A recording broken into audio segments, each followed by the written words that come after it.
پیغمبر اسلام حضرت محمد صلی اللہ علیہ وسلم کا آخری خطبہ یہ ایک ایسا تاریخی خطاب ہے جسے اکثر انسانی حقوق کا پہلا جامع منشور کہا جاتا ہے۔ تو آئیے ذرا گہرائی میں جا کر دیکھتے ہیں کہ اس میں کیا خاص تھا اور آج بھی یہ ہمارے لیے کیوں اتنا اہم ہے۔ یہ سوال اکثر پوچھا جاتا ہے کہ تاریخ میں انسانی حقوق کا پہلا چارٹر کون سا تھا، اور اس کا جواب ہمیں سیدھا پیغمبر اسلام کے آخری خطبے کی طرف لے جاتا ہے، جہاں انسانی حقوق کی وہ عالمگیر قدریں متعارف کروائی گئیں جنہوں نے تاریخ کا رخ بدل دیا۔ اچھا، تو اس پوری بات کو سمجھنے کے لیے ہم اسے 5 حصوں میں بانٹ کر دیکھیں گے۔ پہلے ہم اس منظر کو سمجھیں گے جب یہ خطبہ دیا گیا، پھر بات کریں گے مساوات کے عالمی منشور کی، انصاف کے ستونوں کی، سماجی حقوق و فرائض کی، اور آخر میں دیکھیں گے کہ اس کی میراث آج بھی کیسے زندہ ہے۔ تو چلیے ذرا وقت میں پیچھے چلتے ہیں۔ بات ہے 10 ہجری کی۔ پیغمبر اسلام نے اپنی زندگی کے پہلے اور آخری حج کا ارادہ کیا، اور یہ کوئی عام سفر نہیں تھا، یہ ایک ایسا موقع تھا جو تاریخ کا دھارا بدلنے والا تھا۔ ذرا تصور کیجئے، میدان عرفات میں 1,24,000 سے زیادہ لوگوں کا سمندر جمع ہے، اور یہ سب ایک آخری اور حتمی پیغام سننے کے لیے بےتاب ہیں۔ یہ صرف ایک بھیڑ نہیں تھی، یہ ایک نئی تہذیب کی بنیاد تھی جو رکھی جا رہی تھی۔ اور پھر ان الفاظ کے ساتھ خطاب کا آغاز ہوا۔ اے لوگو، میری بات سنو۔ اس لہجے میں جو ایک الوداعی کیفیت تھی، اس نے ہر سننے والے کو یہ احساس دلا دیا کہ یہ کوئی عام تقریر نہیں، بلکہ پوری زندگی کی تعلیمات کا نچوڑ اور ایک حتمی وصیت ہے۔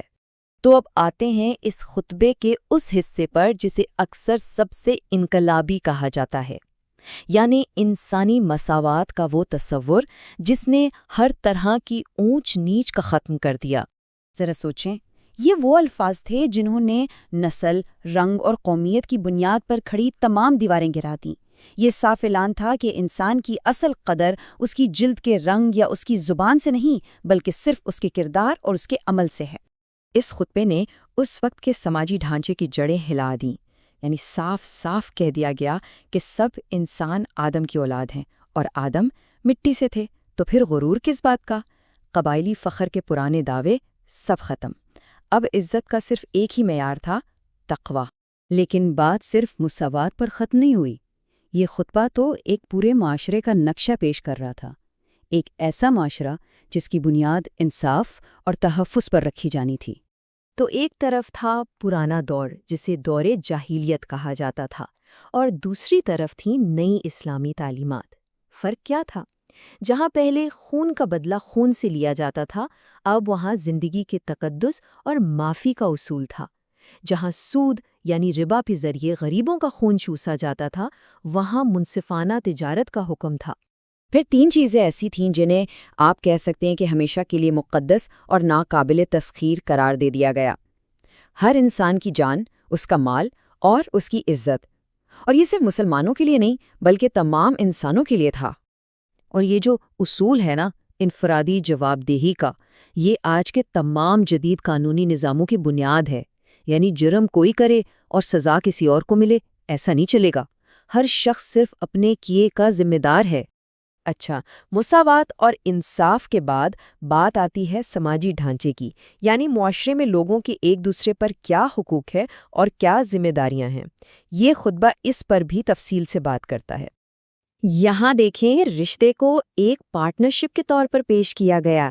یہ کوئی یک طرفہ معاملہ نہیں تھا، بلکہ دونوں کے حقوق اور ذمہ داریاں واضح کی گئیں۔ شوہر کی ذمہ داری ہے کہ وہ اچھا سلوک کرے اور بیوی کی ضروریات پوری کرے، تو بیوی کی بھی کچھ ذمہ داریاں ہیں۔ یہ ایک متوازن معاہدہ تھا۔ اور یہ بات اس زمانے کے حساب سے کتنی بڑی اور انقلابی تھی، اس کا اندازہ لگانا مشکل نہیں ہے۔ جب عورتوں کے حقوق کا کوئی تصور ہی نہیں تھا، تب ان کے حقوق کا واضح طور پر اعلان کیا جا رہا تھا۔ پھر بات ہوئی ان لوگوں کی جنہیں معاشرے میں کمزور سمجھا جاتا تھا۔ غلاموں کے بارے میں کہا گیا کہ ان کے ساتھ انسانوں والا سلوک کرو۔ پڑوسیوں کے حقوق پر اتنا زور دیا گیا کہ صحابہ کو لگا کہ شاید انہیں وراثت میں بھی حصہ دار بنا دیا جائے گا، اور ماؤں کے ساتھ اچھے سلوک کی خاص تاکید کی گئی۔ تو اب آتے ہیں اس خطبے کی میراث پر۔ سب سے اہم بات یہ تھی کہ یہ پیغام صرف وہاں موجود لوگوں تک محدود نہیں تھا، بلکہ اس کا مقصد آنے والی تمام نسلوں تک پہنچنا تھا۔ تو رہنمائی کے لیے 2 چیزیں چھوڑی گئیں جنہیں ایک طرح سے مستقل دستور کہا جا سکتا ہے، اللہ کی کتاب یعنی قرآن اور پیغمبر کی سنت، اور کہا گیا کہ جب تک ان دونوں کو تھامے رہو گے کبھی گمراہ نہیں ہوگے۔ اور پھر جب ساری باتیں کہہ دی گئیں تو پیغمبر اسلام نے اس لاکھوں کے مجمع سے ایک سوال کیا، ایک ایسا سوال جس پر تاریخ کی گواہی ثبت ہونی تھی۔ اور اس سوال کے جواب میں کہتے ہیں کہ پورے مجمع کی آواز ایک ساتھ گونج اٹھی، بے شک آپ نے پیغام پہنچا دیا ہے۔ یہ اس بات کی گواہی تھی کہ امانت ادا ہو گئی اور پیغام اپنی منزل تک پہنچ گیا۔ اور پھر وہ آخری حکم آیا جس نے ہر سننے والے کو ایک ذمہ داری سونپ دی کہ جو یہاں موجود ہے اس کا فرض ہے کہ وہ اس پیغام کو اس تک پہنچائے جو یہاں موجود نہیں ہے، اور اسی طرح یہ پیغام نسل در نسل ہم تک پہنچا۔ تو آخر میں سوال یہی پیدا ہوتا ہے کہ آج کی دنیا میں 1400 سال بعد یہ اصول ہمارے لیے کیا معنی رکھتے ہیں؟ انصاف، مساوات اور انسانی حقوق کی یہ بنیادی اصول کیا آج کے پیچیدہ مسائل کا حل ان میں موجود ہے؟ یہ ایک ایسا سوال ہے جو ہم سب کو سوچنے کی دعوت دیتا ہے۔